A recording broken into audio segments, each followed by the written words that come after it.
The silent attack. Are your thoughts turning against you? Have you ever stopped to consider that your own thoughts might be working quietly against you? Not the loud, dramatic ones that scream danger or demand attention, but the subtle, seemingly harmless beliefs that sneak into your mind and settle there. These thoughts don't just pass through, they stay. They root themselves deep in your subconscious, influencing how you feel, how you act, and most dangerously, how you see yourself. You might think you're in control, but what if you're living under the influence of ideas that were never truly yours? Alan Watts, the British philosopher who devoted his life to exploring consciousness, warned us not of external enemies, but of internal narratives that quietly erode our spiritual vitality. These thoughts don't need to shout to destroy you. In fact, their silence is part of what makes them so effective. They blend into the background of your inner world, becoming part of the wallpaper of your mind. And before you know it, you're living in a prison built from your own beliefs. This video is not just another self-help message telling you to think positive. Instead, it is a spiritual X-ray, a moment of stillness that invites you to observe the deeper thoughts you've accepted as truth, the ones you don't even question anymore. Because Alan Watts believed that true freedom doesn't come from controlling your thoughts, but from seeing them clearly. He often said that the moment you become aware of what you're thinking, you're no longer trapped by it. You become the observer. And in that observation, something miraculous happens. The illusion begins to fade. But before that freedom can arise, we need to name the hidden chains. So today we're going to explore 7 dangerous thoughts that quietly destroy your spirit. They may seem small, even logical, but don't be fooled. These are the beliefs that dim your light, dull your intuition, and disconnect you from the flow of life. Some of them have been with you since childhood. Others might have arrived recently, during a moment of weakness, disappointment, or confusion. But regardless of when they appeared, they have one thing in common. They do not serve your higher self. This first section is a wake-up call, not to make you afraid, but to make you aware. Because awareness is the first step to liberation. The purpose here is to gently shake you out of autopilot and invite you into a deeper state of presence. Alan Watts often said, "We seldom realize, for example, that our most private thoughts and emotions are not actually our own, for we think in terms of languages and images which we did not invent, but which were given to us by our society. And if those ideas were given to us, we must also have the power to give them back." So ask yourself this. How many of your current beliefs about yourself, your worth, your purpose, and your potential are actually yours? And how many were planted there by other people's fears, expectations, and limitations? That is the journey we are about to take together. One thought at a time, we will uncover the illusions and replace them not with new dogmas but with awareness. Because the point is not to install a better system of beliefs. The point is to realize that you are not your beliefs at all. You are the awareness behind them. Each of the 7 thoughts we'll explore has a specific way of weakening your spirit. One convinces you that you're never enough. Another tricks you into delaying your happiness until some future moment. And another makes you chase approval like a child begging to be seen. All of them have something in common. They disconnect you from the present, from yourself, and from the natural wisdom of simply being. If you're ready to step out of that fog and return to clarity, stay with me. Because the last thought on this list is one Alan Watts considered the root of all suffering. It's the one belief that, once released, could change everything. Before we continue, I'd love for you to participate in a small reflection. Drop a brief comment below so we know you're walking this path with us.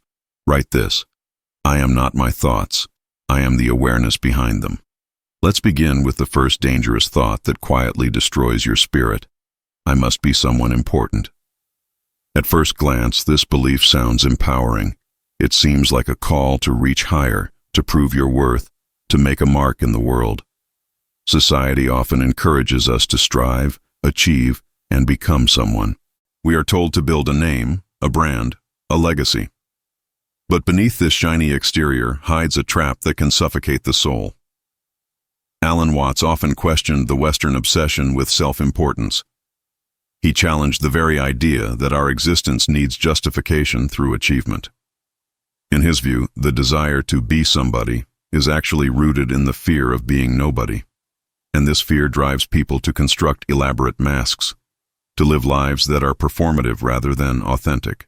When you believe that you must be important to have value, you're no longer living from the essence of who you are. You begin to chase titles, followers, awards, and validation. You become more concerned with how you appear than with how you feel. And the saddest part, you begin to treat your present self as a stepping stone rather than a sacred being. Watts reminds us that trying to define yourself is like trying to bite your own teeth. In other words, the moment you try to become something fixed, you lose the fluidity of life. You lose the joy of just being. You become obsessed with progress, with status, with comparison.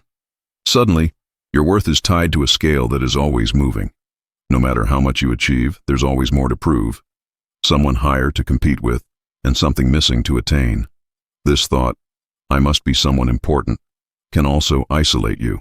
It creates a false hierarchy where you feel superior when you succeed and inferior when others outshine you.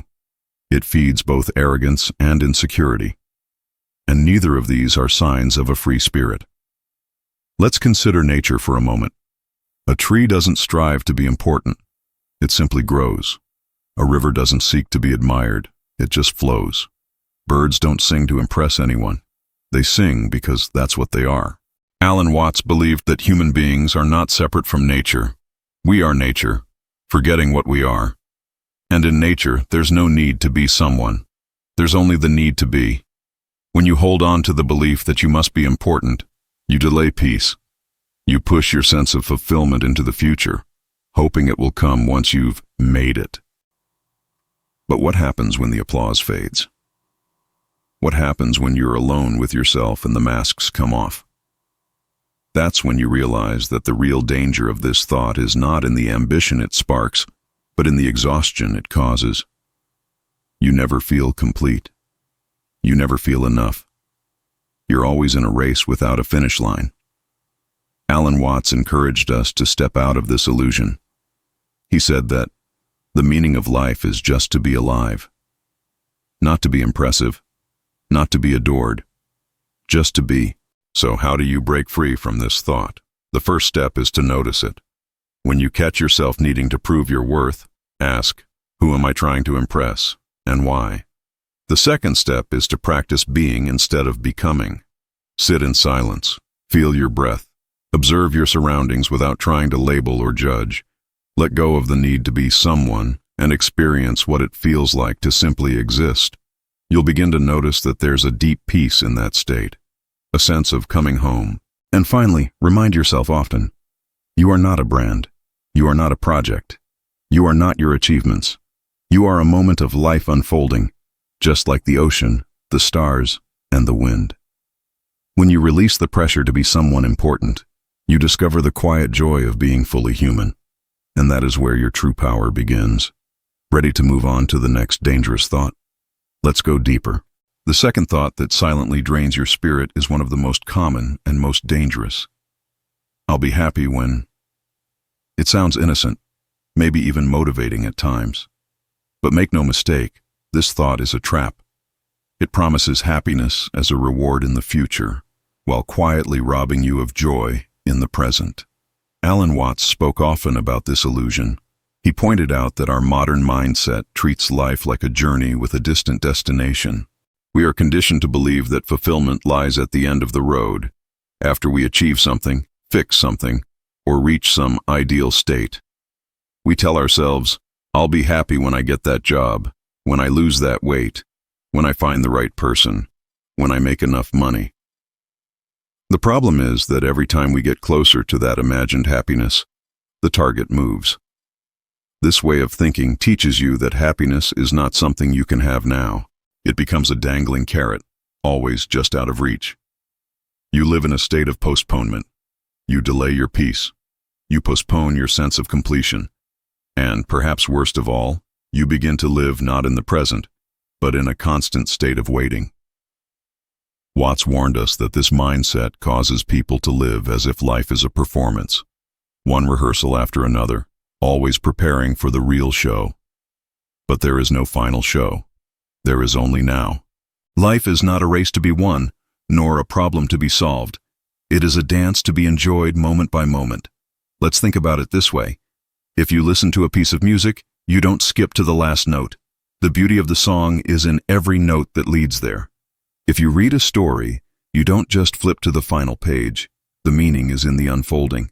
So why do we treat life differently? Why do we keep telling ourselves that the good part is coming later when everything is finally in place?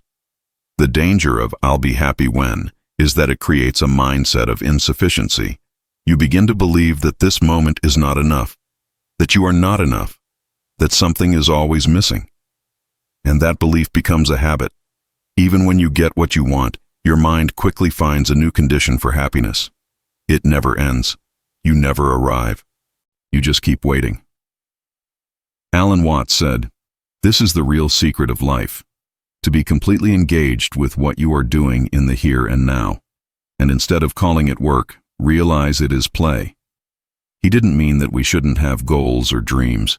What he meant was that if we treat happiness as something conditional, we never truly live. We only prepare to live. This thought damages your spirit because it splits you in two. Your body is here, but your mind is always somewhere else.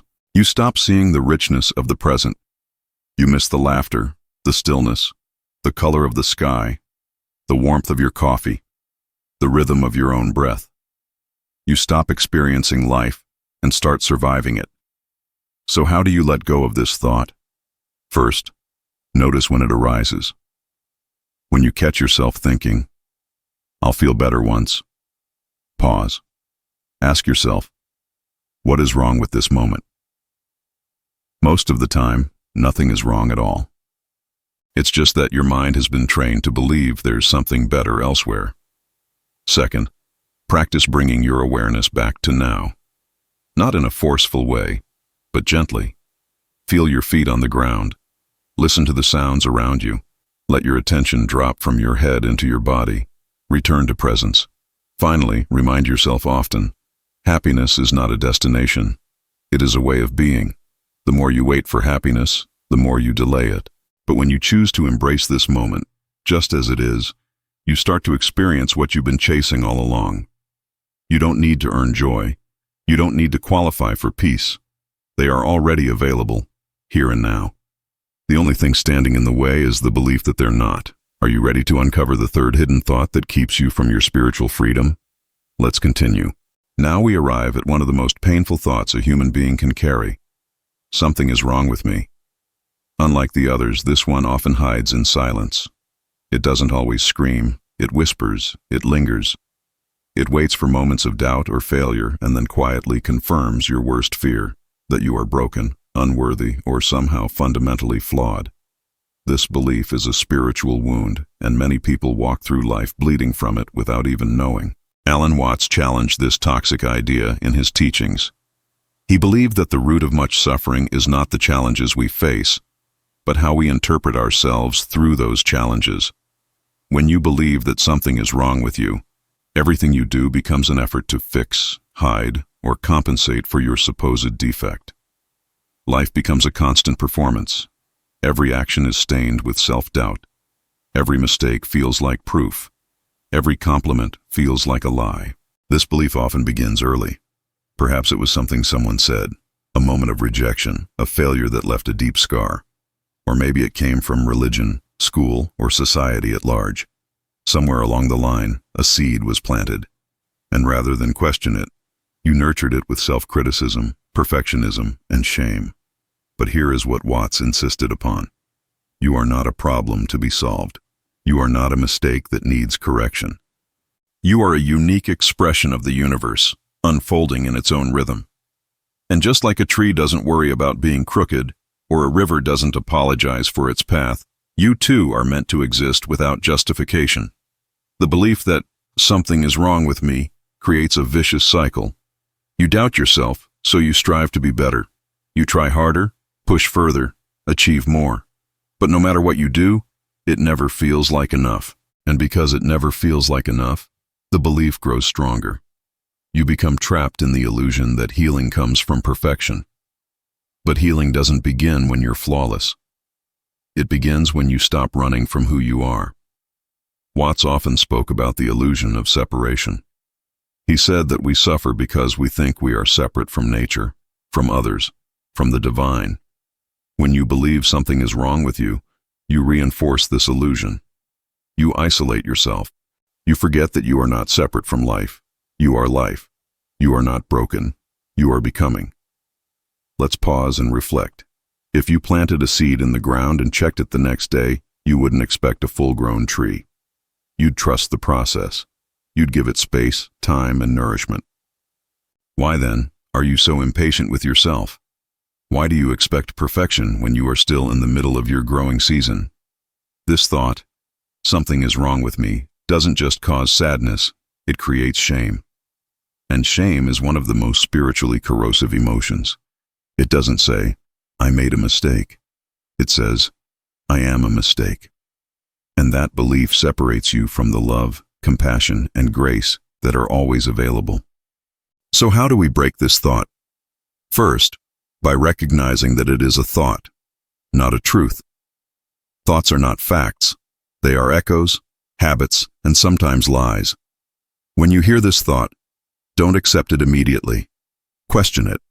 Ask, whose voice is this? Who taught me to feel this way?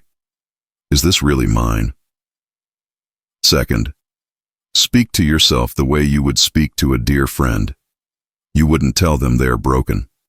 You wouldn't shame them for struggling. You'd hold space for them. You'd remind them of their worth, not because of what they've done, but because of who they are. Offer yourself that same grace. And finally, remember this truth. You don't need fixing. You need remembering. Remember that you are enough as you are. Remember that the ocean never apologizes for its waves. The moon never hides its craters, and you do not need to erase your imperfections to be loved. Alan Watts said, the only way to make sense out of change is to plunge into it, move with it, and join the dance. Healing is not about resisting your humanity. It is about dancing with it. Let's now move on to the next thought that quietly disrupts your spirit, one that you've probably tried to control more than once. We have now reached the final section of this journey. So far, we've uncovered 3 of the most damaging thoughts that quietly destroy the spirit. But there are still 4 more to explore. Each of them, in their own way, weakens your connection to life, peace, and authenticity. They seem ordinary. You've probably had them today, perhaps even while watching this video. And yet, if left unchallenged, they create a slow erosion of your soul. Let's walk through them, one by one. The 4th thought is, I have to control everything. At first it sounds responsible. It makes you feel powerful, organized, prepared. But this belief is rooted in fear. It stems from the deep discomfort of uncertainty. Alan Watts often reminded us that the desire for control is a reaction to anxiety, not a solution to it. The more we try to control life, the more rigid we become. And life, by its very nature, resists rigidity. The truth is, most of life is unpredictable. Trying to manage every outcome, every feeling, every response from others will leave you frustrated and exhausted. Watts encouraged us to let go, not in laziness, but in trust. To surrender, not in defeat, but in alignment with the flow of life. The 5th thought is, I am what I own. This is perhaps one of the most socially accepted lies. We are taught to build our identity through possessions, our house, our car, our clothes, our status symbols. But when your self-worth is tied to what you own, your spirit is never safe. Because what you own can be lost. And if your identity is built on temporary things, your sense of self becomes fragile. Alan Watts warned against this material illusion. He reminded us that the most essential parts of who we are, our joy, our wonder, our connection, cannot be bought or branded. When you identify with your possessions, you begin to fear their loss, and that fear governs your decisions, your relationships, and your inner peace. True richness, Watts taught, comes from understanding that you are already complete without anything extra. The 6th thought is, they must approve of me. This thought is deeply human. We all want to be seen, loved, and accepted. But when your sense of value depends on others' approval, you become a prisoner of performance. You hide parts of yourself. You shrink when you should shine. You conform to stay liked. Watts said that we are not meant to please everyone, because we are not here to fulfill others' expectations. We are here to live our unique path. Chasing approval steals your authenticity, and in losing that, you lose the very thing that makes you beautiful. Spiritual freedom begins the moment you no longer seek permission to be yourself. And finally, the seventh thought. I think too much, therefore I understand. This one is tricky, especially for those of us who pride ourselves on being rational or introspective. We often believe that the more we think, the closer we get to clarity. But Alan Watts flipped this idea on its head. He believed that overthinking clouds the truth rather than reveals it. The mind is a wonderful tool, but it is a terrible master. The constant mental noise, the endless analysis, the obsession with finding the right answer, all of it can keep you disconnected from direct experience. Watts urged us to stop over-identifying with thought and to start reconnecting with presence. Sometimes peace comes not from figuring things out, but from stepping back and simply being. Now that you've seen all 7 thoughts, take a moment to reflect. How many of them are part of your inner world? How many feel familiar, even comfortable? Remember, recognizing them is not a failure. It's a beginning. Alan Watts taught that freedom doesn't come from fighting your thoughts. It comes from seeing them clearly and choosing not to believe them. He often described awakening as a shift in perception, a return to simplicity. It is not about becoming someone new. It is about remembering who you were before the noise, before the conditioning, before the fear. You are not your thoughts. You are the awareness behind them. And in that space of awareness, there is no shame, no striving, no pretending, only peace. If this video has helped you realize just how loud those hidden thoughts have been, now is the perfect moment to let one of them go. Just one, even if it's for today. Let's end with a simple call to action. Leave a comment below and write, I return to presence. Let this be your quiet rebellion, a gentle, powerful declaration that you are ready to live, not later, but now.